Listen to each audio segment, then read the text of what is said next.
और इस एक बहुत बड़ा गवाही तुम सुनने सकें। एक बार जोरदार हालेलुया।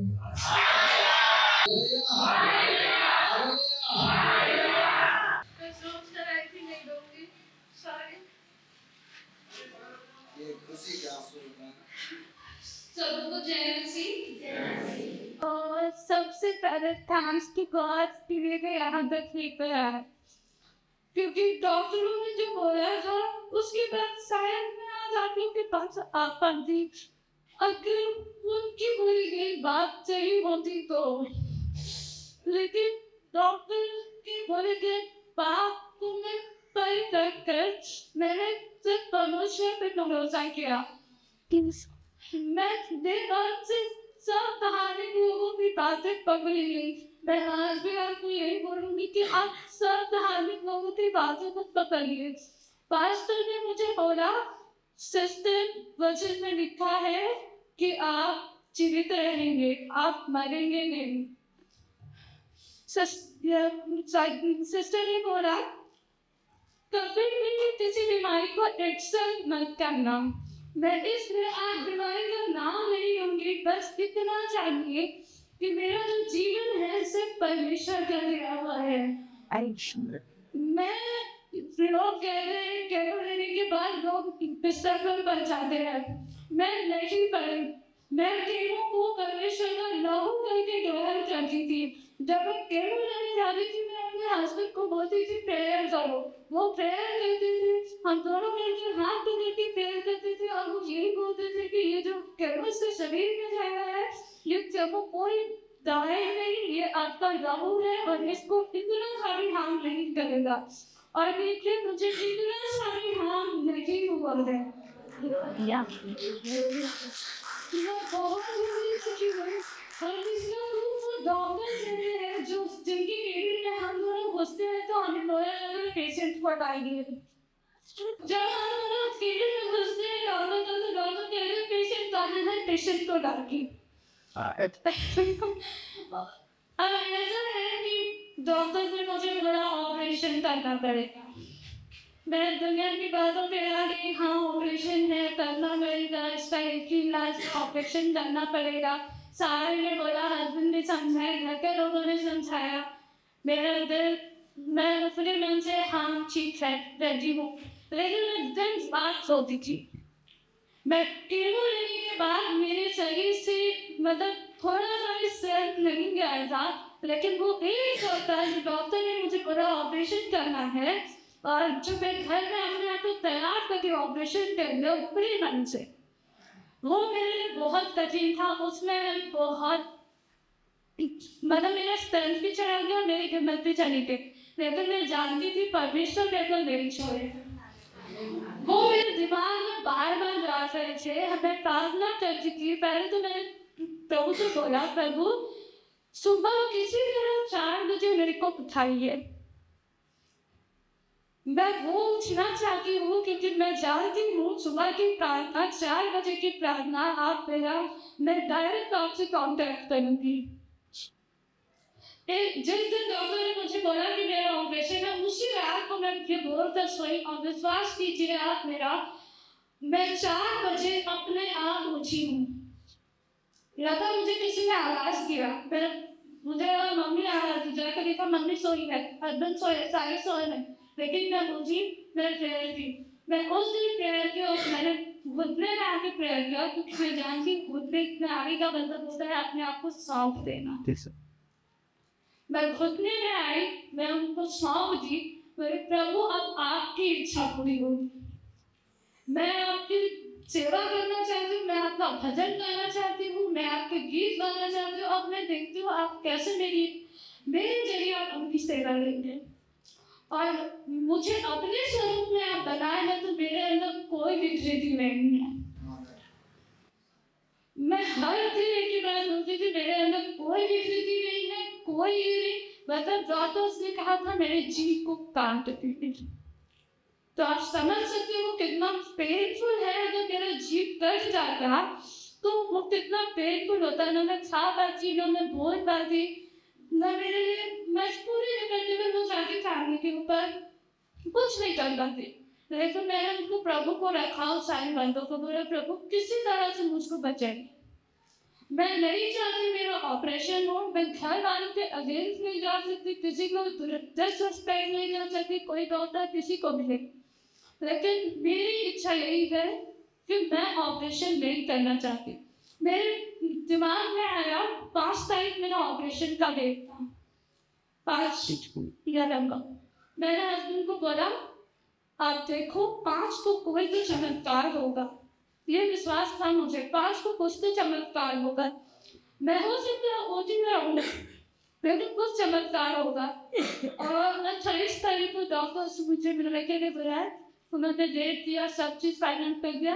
3 तारीख को बोले आ जाओ एडमिट हो जाओ। मैं 3 तारीख को गई, मैं प्रार्थना करती थी कि प्रभु एक टेस्ट करवा दीजिए मेरा, डॉक्टर्स के दिमाग में डाल दीजिए कि वो मेरा एक टेस्ट कर दे, ताकि मुझे पता है मुझे कुछ नहीं है। अब आप पूरा दृश्य आप मुझे देख रहे, आप बताइए आपको लग रहा है किसी साइड से आपको लग रहा है कि डॉक्टर ने बोला था बहुत स्टेज की है, बेटा स्टेटस है, लिम्फ नोड्स फूल गए हैं, सब कुछ हो गया है, आपको लग रहा है? हालेलुया। मैं बता रही हूँ, मैं 3 तारीख को गई इनके साथ हॉस्पिटल में, ये प्रार्थना के मैं फिर प्रार्थना की, बहुत सारे पास्टर को भी बोला प्रार्थना कीजिए, हम लोग जाएंगे। पापी कॉल करी, पापी बोली प्रार्थना में है, आप टेंशन कर दीजिए, जाएंगे। मैं चली गई। 3 तारीख को डॉक्टर को दिखाया, बोला कि स्कैन हम करूँगा। मैंने बोला ठीक है, प्रभु को धन्यवाद, मैं तो यही चाहती थी। उन्होंने स्कैन किया, हम लोग आराम से थे लगते वाली पे, तो डॉक्टर ने इनको बोलता है कि आप आइए, आपसे बात करनी है। जो एमआरआई मशीन पर मुझे घुसने से कपकपाहट होती थी, जब उसे उनका आइडिया है एमआरआई मशीन होता क्या है, मैं बहुत रोती थी एमआरआई मशीन के नाम से। लेकिन मैं इनको बोली अगर डॉक्टर बोलेगा कि मैं हिम्मत करके जाऊंगी, मैं बोली अगर मैं रोती भी नहीं ना, घर सीखती हूँ मुझे लेके जाना, लेकिन जाना चाहिए। मैं एक बार टेस्ट सुनकर कंफर्म, डॉक्टर्स को कंफर्म करना होगा। मैं गई और फिर डॉक्टर ने बुलाया हम लोगों को 3 बजे, 3 या 4 बज रहा था। मैं रोते रोते इनको बोली क्यों लोग तो बुला रहे हैं, जरूर कुछ गड़बड़ है, कुछ गड़बड़ है, कुछ गड़बड़ है।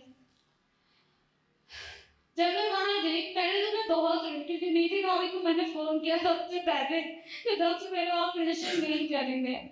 मैं समझ में भी छोटी हूँ, दिमाग से भी छोटी हूँ, तब तक से बहुत छोटी हूँ, मुझे समझ नहीं आया कि क्या हुआ। वो रिपोर्ट्स में ऐसा रिपोर्ट था कि डॉक्टर कह रहे ट्यूमर इतना छोटा है कि दिख नहीं रहा। डॉक्टर जो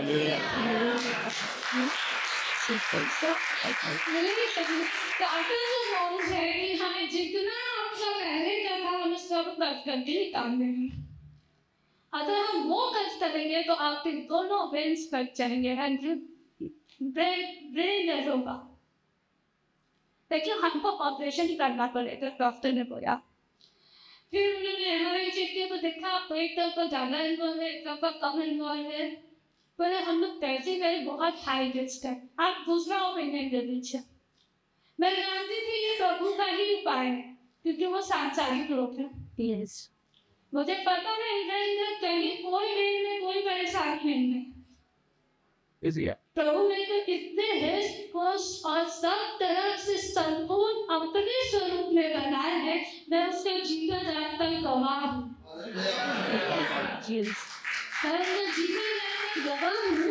क्योंकि पूरा यूनिवर्सिटी स्कैन में 4 स्टेज बोलने के बाद भी प्रभु मेरे को इतना क्लीन किए हैं अपने ब्लड से कि मेरे अंग के किसी पूरे शरीर के किसी अंग में नहीं है। अगर प्रभु जो चमत्कार है, परमेश्वर का चमत्कार है। उन डॉक्टरों ने बोल दिया ऑपरेशन नहीं हो पाएगा, आप दूसरा ओपीडी ले लीजिए। हम लोग और डॉक्टर्स को बोले, पर बात के बोला, एक ने बोला कि मैं ऑपरेशन कर लेता हूँ, लेकिन गारंटी नहीं है, हो सकता है 3 दिन में ही आपकी डेथ हो जाए। आपका राइट साइड है, एक 30% चांस है आपको जो नकली जीव लगाया जाएगा वो भी वर्क करेगा, वो भी प्रॉप हो सकता है। मतलब इतने सारे, और अभी क्या ऐसा है कि डॉक्टर सब मुंह पे बोलते हैं पेशेंट को। मैं टूट रही थी, धीरे धीरे बहुत टूट रही थी, ऐसा नहीं था मैं नहीं टूट रही थी, लेकिन मुझे पता है एक साइड से मैं मजबूर हो रही थी। मैं सोचती हूँ तो बहुत रोना आता था उस समय की बातों को, तो सोचती हूँ अभी भी, लेकिन अब भी है कुछ दिन से मैं प्रभु को, सिर्फ प्रभु को अपने आप को सौंप दी हूँ। मैं जानती हूँ कि वो मेरे आंसुओं को कुप्पी में रखा है।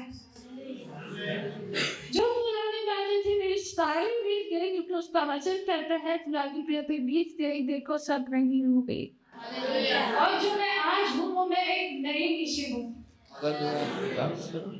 जो परमेश्वर ने तैयार किया है, और मैं उनके स्वरूप में हूँ और पूर्ण हूँ, क्योंकि परमेश्वर कभी कुछ अधूरा नहीं करते, कभी कुछ भी अधूरा नहीं करते।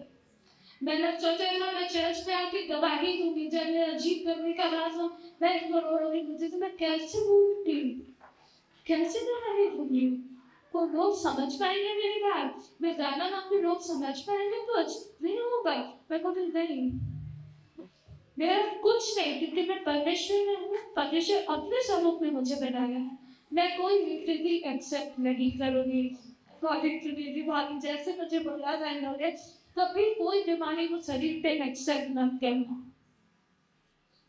और सही में मैंने कभी कुछ एक्सेप्ट नहीं किया कि हाँ मुझे, पहले मैं बहुत इन सब चीज़ों को लेकर रो रही थी, डरा रही थी कि क्यों मुझे ऐसा हो रहा है। मैंने इनका हाथ पकड़ के बोला मैं जिंदा रहूंगी ना, ये रो दिए तो मेरा हिम्मत टूट गया, क्योंकि सच में मरने वाले मुझे ये रो रहे हैं। तो मैंने इनको डाला कि आप ऐसा कैसे कर रहे हो, रो क्यों रहे हो, आपने तो हिम्मत दो, क्योंकि परमेश्वर ने सहारा की मैंने जो आपको भेजा है, मेरे पति मेरे बहुत बड़े सहारा करो। और मैं देववार को भी, मेरा चर्च मेरा घर है, मेरा परिवार है, चर्च के लोग मेरा परिवार है। आप सबका धन्यवाद, आप लोगों ने मेरे लिए प्रार्थना किया, क्योंकि बिना प्रार्थना के, बिना दुआ के मैं यहाँ नहीं आ पाती। मैं उस मेडिकल्स को भी नहीं झुका रही हूँ, लेकिन उस मेडिकल से ऊपर, उस रिपोर्ट से ऊपर मेरा परमेश्वर का रिपोर्ट। डॉक्टर से मेरे ऑपरेशन कैंसर के लिए मेरा जीव नहीं चलेगा, मैं इसी जुबान से परमेश्वर की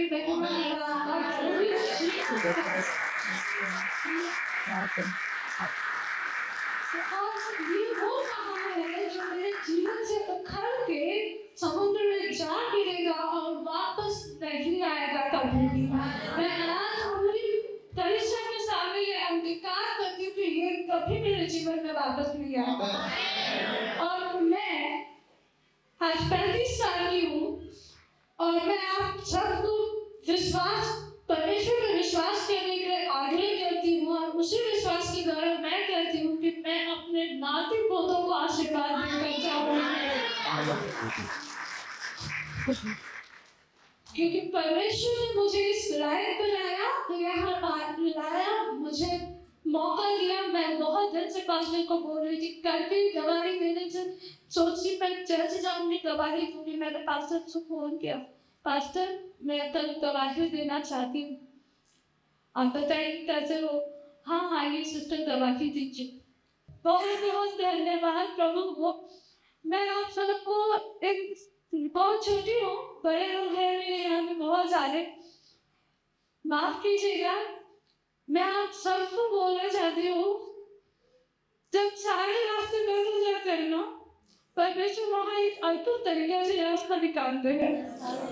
इसलिए कभी भी परमेश्वर से कभी भी ये दोस्त बात नहीं कि प्रभु आप मेरे लिए क्या कर रहे हैं। मैं जितना भी दिन पर होती थी, लेकिन एक बार होता था जब मैं प्रार्थना में हम लोग बैठते थे, तो हम यही बोलते थे, प्रभु मेरा जीवन सिर्फ आपको समर्पित है, सिर्फ आपको समर्पित है। अब जो जीवन है, मेरे संसारिक और आत्मिक जीवन जो भी है प्रभु ने दिया है, वो सब में स्वर्गीय आशीष से होती है, क्योंकि स्वर्गीय आशीष हमारे जीवन में जरूरी है।